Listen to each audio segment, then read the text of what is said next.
phone, you're moving on. One better.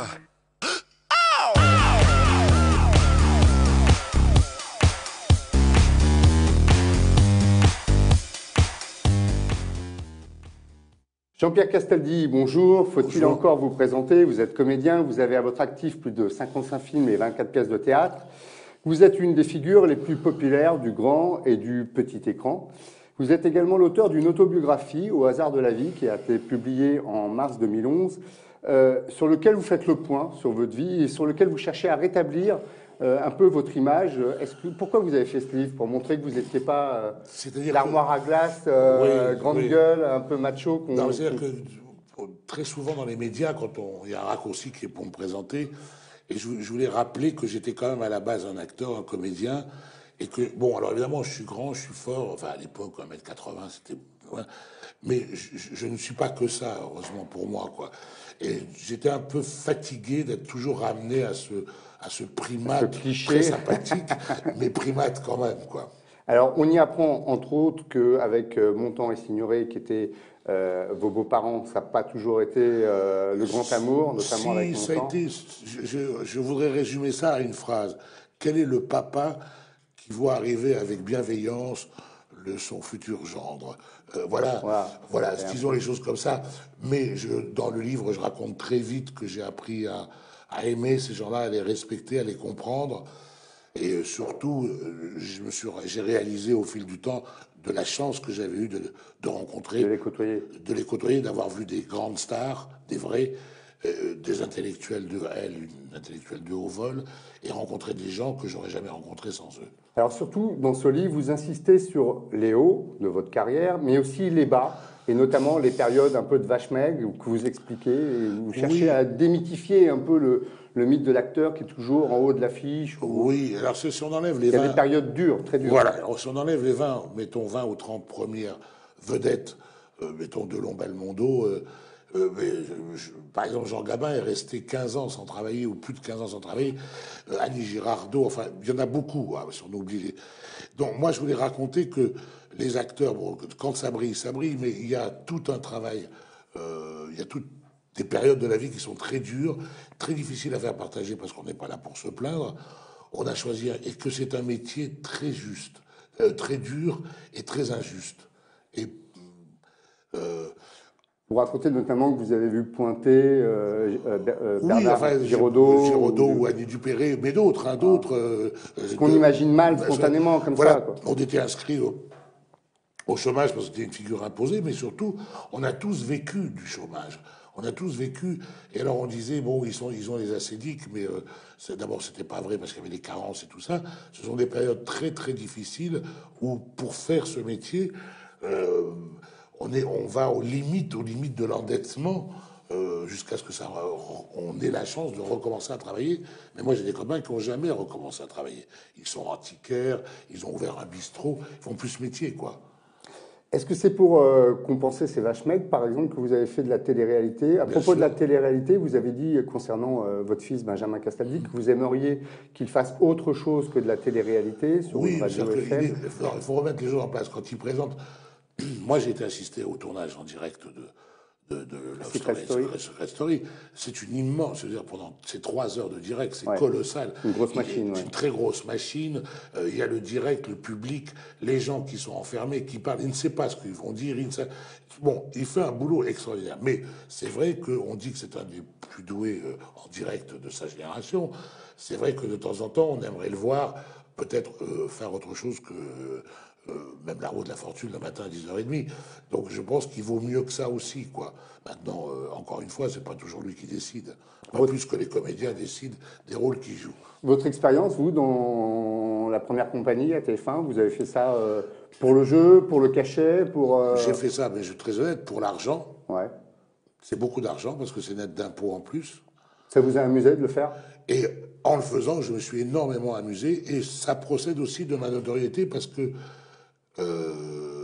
tout le monde ne l'a pas réalisé, mais j'avais quand même 60 ans et je faisais mon service militaire, c'est-à-dire je faisais le parcours du combattant. C'était en Guyane, hein, c'est ça, pour rappeler. J'étais en Guyane, et donc, je veux dire, moi j'ai des gens qui m'ont dit qu'est-ce que vous êtes courageux, quoi. Et j'avais 60 balais. Alors, est-ce que justement cette émission a reboosté votre notoriété. Est-ce qu'elle a aidé ensuite à réaliser Capitaine Casta sur TF1 un an après? Est-ce que ça a joué? Elle a reboosté ma notoriété, mais elle m'a déglingué au cinéma. Alors, oui, on vous l'a fait payer, ça? Ah oui, ça m'a fait payer définitivement. Ça plombe de faire une émission de télé-réalité? Déjà, j'ai jamais compris après Astérix, parce que les gens ne le savent pas. J'ai quand même été dans un film qui a fait quasiment 10 millions d'entrées, 27 millions. J'étais pas trop mauvais, je crois, dans Caïus Bonus. Je crois même que j'étais plus que pas mal. Je suis le seul acteur qui est dans un succès qui ne fait pas le suivant. Ouais. Et non seulement je fais pas le suivant, aucun des trois. Enfin, je fais un passage dans le troisième. On sait pourquoi, parce que... Bon, bref. Je n'ai pas tourné un seul film en France, à part Travaux, avec Carole Bouquet, mis en scène, 3 ans plus tard. C'est-à-dire que depuis Astérix, je n'ai tourné que 2 films en France. Ah, comment vous l'expliquez, ça? Parce qu'ils veulent pas de moi, j'ai pas la carte, je suis pas dans le coup.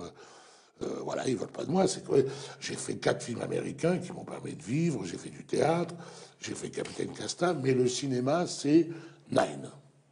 Capitaine Casta, ça s'est arrêté au bout d'un épisode. Vous le regrettez? Vous auriez aimé être un personnage récurrent? Ah oui, Zidi m'avait écrit un personnage formidable, mis en scène par Joyce Buñuel, qui m'avait très bien dirigé. Enfin, on était complètement en osmose.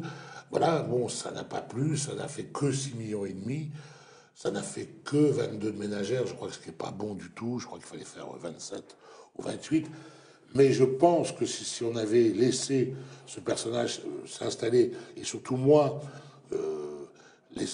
élargir le personnage, voir tout le tissu humain que je voulais y apporter, ça aurait pu être intéressant. C'est comme ça, c'est la vie, on passe à autre chose. Vous avez récemment joué sur scène une pièce de Sacha Guitry, Tu m'as sauvé la vie, mise en scène par Paul-Laurent Cochet, Jean-Laurent Cochet, pardon, qui est un très grand acteur et un très grand spécialiste, professeur d'art dramatique. Et qui a été mon professeur. Qui a été votre professeur. Et vous aviez commencé au théâtre avec une pièce de Guitry. Donc c'est un espèce de retour aux sources finalement. Est-ce que la fidélité dans votre métier est important et particulièrement chez vous? Chez moi, oui. Moi, je regrette dans la société française, ce que je regrette le plus, c'est le non-respect des anciens.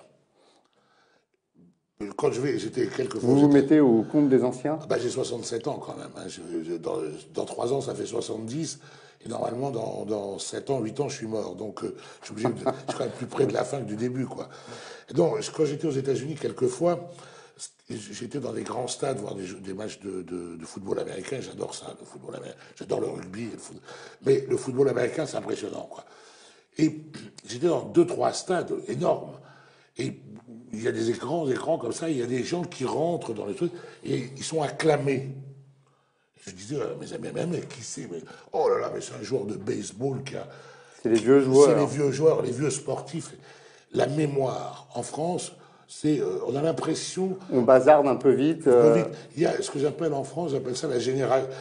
On adore la génération spontanée. Ça n'existe pas. Une vedette, depuis quelques années, on fabrique les vedettes. Ça ne se fabrique pas, une vedette. Justement. On le devient. C'est le public, c'est le temps, c'est le travail qui vous fait une vedette. Quel regard vous portez sur la nouvelle vague d'acteurs français, Jean Dujardin, Gilles Lelouch, tous ces gens? Est-ce que vous êtes en contact déjà avec ces acteurs? Déjà, Gilles Lelouch et Jean Dujardin, je ne compare pas. La seule chose que je pourrais faire remarquer au système, entre guillemets, avec un peu d'humour, c'est que dans Jean Dujardin, n'est pas un fruit, n'est pas un produit du sérail. C'est un gars qui a fait un gars, une fille, qui a fait un gars, une fille, et qui a fait un énorme succès. Son premier film, il a voulu faire Brise de Nice contre la vie de tout le monde. Et je vous signale que The Artist, personne en France ne voulait le financer. C'est le fils Berry, Thomas Langman, qui est arrivé tel la cavalerie pour refaire le film. Donc, ça n'est... The Artist, c'est le contraire de La Vérité si je m'en crois. Ouais. Vous voyez ce que je veux dire? C'est pas un produit. C'est pas un produit. Voilà. Et Jean Dujardin n'est pas un produit.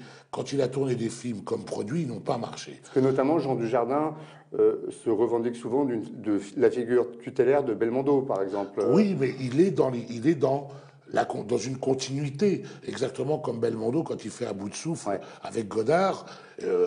Il est premier accessible de conservatoire, il sort du conservatoire, il est dans une filière normale et il fait le film qui marque une génération. Et Dujardin fait une série télé qui marquent une génération.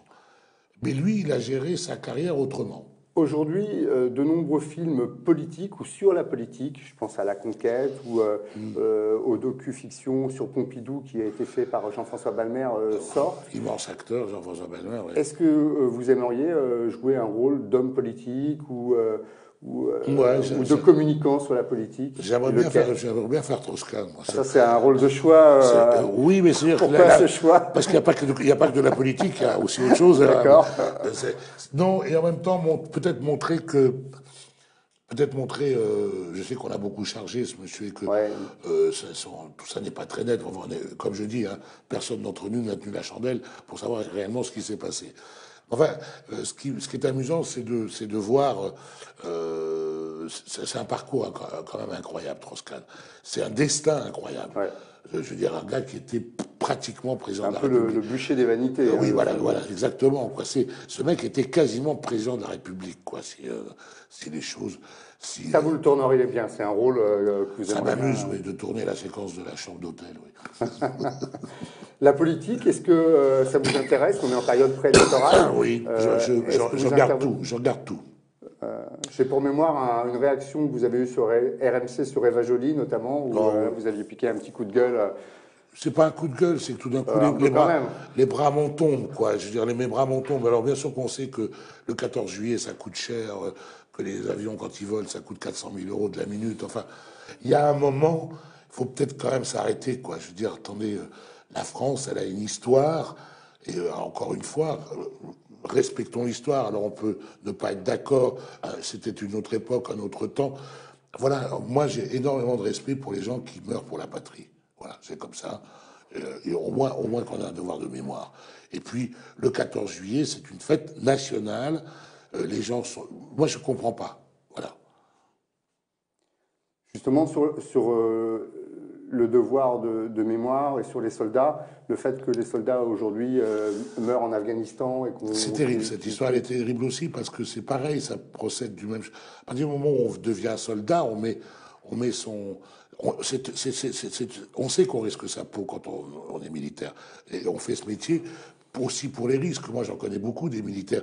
Ils savent, comme les pompiers, qu'ils peuvent mourir alors, c'est épouvantable pour les familles, mais alors faire un procès pour... là, c'est pareil, je comprends pas. Alors, où ça commence, où ça s'arrête, quoi. Indépendamment du talent que vous avez, dernière question, qu'est-ce qui fait une carrière? Les hasards de la vie, justement, les rencontres? Oui, les rencontres. Les rencontres, les bonnes et les mauvaises. C'est-à-dire que des fois, il y a j'appelle ça des progressions arithmétiques implacables. Là, c'est le cas Belmondo, le cas Delon. Et puis, vous avez des carrières plus atypiques, comme, pour prendre les anciens, comme ça les gens comprennent ce que je dis, comme Galabru, comme Rochefort, comme Marielle. Vous savez, faire une carrière comme Marielle, ça vaut celle de... Voilà, c'est... moi, ce qui m'amuse dans la vie, c'est qu'aujourd'hui, les gens, quand ils me rencontrent, ils me disent « Oh, monsieur Castelli, vous n'avez pas changé ». Je te rends compte, ils m'ont connu, j'avais 24 ans, j'en ai 67. Et je suis toujours pour eux le même. C'est ça une carrière. C'est voilà, c'est traverser la vie. Traverser. Alors aujourd'hui, vous me demandez ce que j'ai envie de jouer. Eh ben, j'ai envie de jouer les vrais nouveaux grands-pères, parce que je suis un grand-père, mais je suis pas un grand-père comme on l'imagine. Je fais de la moto, j'ai une Goldwyn, je conduis vite, j'aime séduire encore. Donc j'aimerais jouer les nouveaux grands-pères. Généralement, ces grands-pères-là, ils sont joués par des gens qui sont un peu trop vieux. Jean-Pierre Castaldi, merci. Merci à vous. Nous nous retrouvons la semaine prochaine pour une nouvelle émission de Le Bœuf par les cornes. You're moving on, one better.